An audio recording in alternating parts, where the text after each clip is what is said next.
झील वाला स्टेशन बन रहा है तो कहीं मंदिर नुमा स्टेशन बन रहा है। जी हाँ दोस्तों, दरभंगा हो, सीतामढ़ी हो, मोतिहारी हो, जयनगर हो, मधुबनी हो, सहरसा हो, तमाम जगहों पर स्टेशन भव्य बनाए जाएंगे और उसकी रूपरेखा तैयार की जाएगी। लेकिन कुछ एक स्टेशन जैसे दौरम मधेपुरा है या सुपौल है, इनको छोड़ दिया गया है। ऐसे कई स्टेशनों की बात करेंगे कि ये जो अमृत भारत स्टेशन योजना है उसमें आखिर इन स्टेशनों का क्या कसूर था, जहाँ पर न ट्रेन मिली, ना ही स्टेशन मिला, ना ही उनको नई योजनाओं में शामिल किया गया।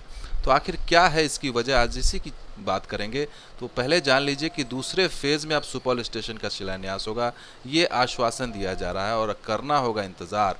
यानी कि इस लिस्ट में, जो पहले लिस्ट में, वो नहीं है ये स्टेशन सुपौल।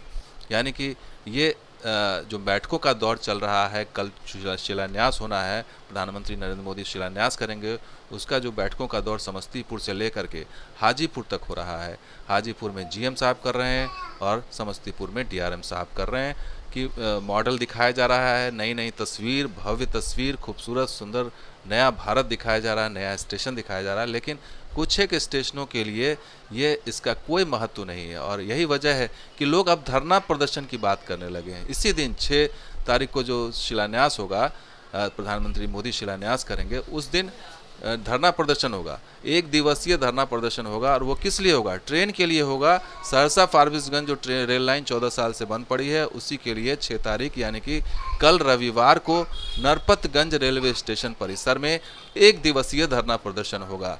और इसमें ये मांग रखी जाएगी कि रेलवे बोर्ड से जो 4 महीने पहले स्वीकृत हो चुकी ट्रेन है, वो 4 महीने बाद भी परिचालन क्यों नहीं शुरू किया गया है, ये बहुत बड़ा सवाल है और इस सवाल को वहाँ तक पहुँचाया जाएगा और इन ट्रेनों का परिचालन अविलंब शुरू कराया जाए, ये मांग रखी जाएगी। तो स्टेशन भवन तो बात की चीज़ है। आप लोग देखिए किस तरह से भेड़ बकरियों की तरह इस रेल लाइन में सफ़र करते हैं।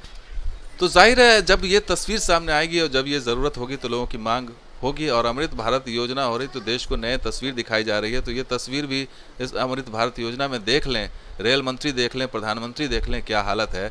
और ये हालत तब है जब पूर्व मध्य रेलवे के कंस्ट्रक्शन विभाग ने साफ साफ कह दिया है कि रेल लाइन बिल्कुल तैयार है, आप इस रेलखंड पर ट्रेन चलाइए। खास करके ललित ग्राम और फारबिसगंज के बीच ट्रैक बिल्कुल फिट है परिचालन के लिए। तो इसमें क्या दिक्कत है, क्या अड़चन है?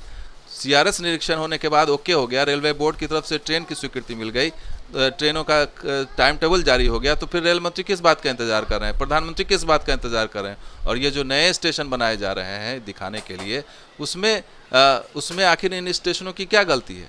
आखिर मधेपुरा और सहरसा सुपौल को क्यों नहीं इंक्लूड किया गया? ये बहुत बड़ा प्रश्न चिन्ह है कि सीआरएस निरीक्षण हो गया, नारियल टूट गया, हर चीज़ हो गई हो, लेकिन अभी तक ट्रेन नहीं और स्टेशन नए स्टेशन में शामिल भी नहीं किया गया, नए स्टेशन की लिस्ट में भी नहीं है। तो ये दर्शाता है कि कहीं ना कहीं पक्षपात आप कर रहे हैं इस पूरे क्षेत्र के साथ। मिथिला का एक क्षेत्र जो है वो पूरी तरह से उपेक्षा का शिकार है और साफ साफ दिखाई देता है कि आप तस्वीरें तो दिखाते हैं बड़े बड़े स्टेशनों की, भव्य स्टेशन, सुंदर स्टेशन दिखा रहे हैं, नए भारत की तस्वीर दिखा रहे हैं, लेकिन जहाँ पर जो ट्रेनें पहले चला करती थी, 14 साल पहले चलती थी, वही ट्रेन दे दीजिए आप। नए ट्रेन की तो मांग बाद में होगी। जो ट्रेनें चला करती थी, जो ज़रूरत थी, वो चलाई जा सकती हैं। जोगबनी से जो है वो सहरसा, जोगबनी से दानापुर, ये जो ट्रेन अप्रूव हो गई है, इन ट्रेनों को चलाया जा सकता है। तो बड़ी चीज़ ये है कि सिर्फ उपेक्षा यहीं तक सीमित नहीं है। अगर आप सीमांत रेलवे की भी बात करेंगे तो वहाँ भी बिहार के स्टेशनों को या मिथिला के स्टेशनों को उपेक्षित रखा गया है। और उसको भी हम दिखाएंगे कि सीमांत रेलवे में जो कटिहार का जो जोन है, जो जिस तरीके से बांटा गया है भौगोलिक रूप से बिहार को, उसी का ये नतीजा है कि उधर भी उन्होंने छोड़ दिया है। सीमांत रेलवे की न फोकस सिर्फ बंगाल और असम पर ही है। तो 9 स्टेशन स्वीकृत किए गए हैं कटिहार रेल मंडल में अपग्रेडेशन के लिए, और उसमें 218 करोड़ रुपए इन 9 स्टेशनों पर खर्च किए जाएंगे। और उसमें जो लिस्ट आप देखेंगे बिहार के कितने, वो बता देते हैं। ये सब बारसोई, दालकोला, अलवाबाड़ी, ठाकुरगंज, हल्दीबाड़ी, जलपाईगुड़ी, समसी, कलियागंज और किशनगंज। ये कलियागंज, किशनगंज और ठाकुरगंज, यही 3 स्टेशन है। यानी कि ये किशनगंज का जो ही एरिया जो बिल्कुल लगता है बंगाल से और असम से, इसी को चुना गया है सिर्फ इस लिस्ट में।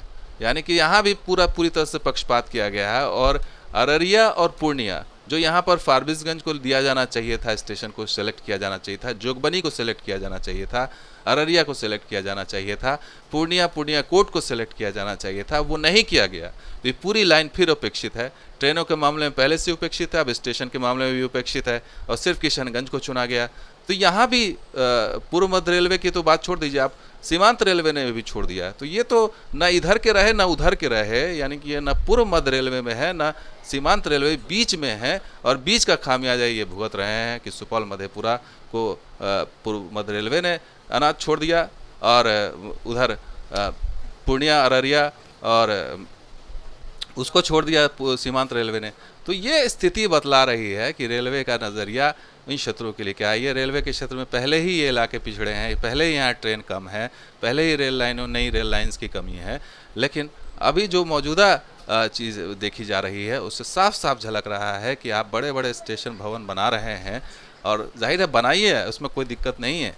आप बड़े बड़े स्टेशन बड़े भव्य बनाइए, एयरपोर्ट लुक दीजिए, लेकिन इन छोटे स्टेशनों का क्या कसूर है। और छोटे स्टेशन तो कहने के लिए छोटे स्टेशन है, ज़िला मुख्यालय है जो पटना से कनेक्ट नहीं हो सका है।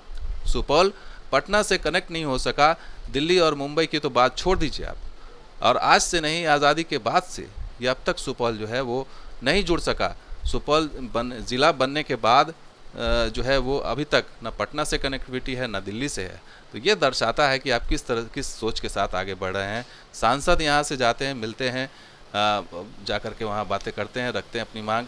यहाँ रेलवे भी मीटिंग पर मीटिंग रखता है, औपचारिक मीटिंग होती है सांसदों के साथ, उनसे राय मशवरा ले लिया जाता है। सांसद भी अपना एक पुरानी मांग ले जा कर के फिर नए सिरे से रख देते हैं, लेकिन फिर वही स्थिति दिखाई देती है, कहीं ग्राउंड पर कुछ नहीं।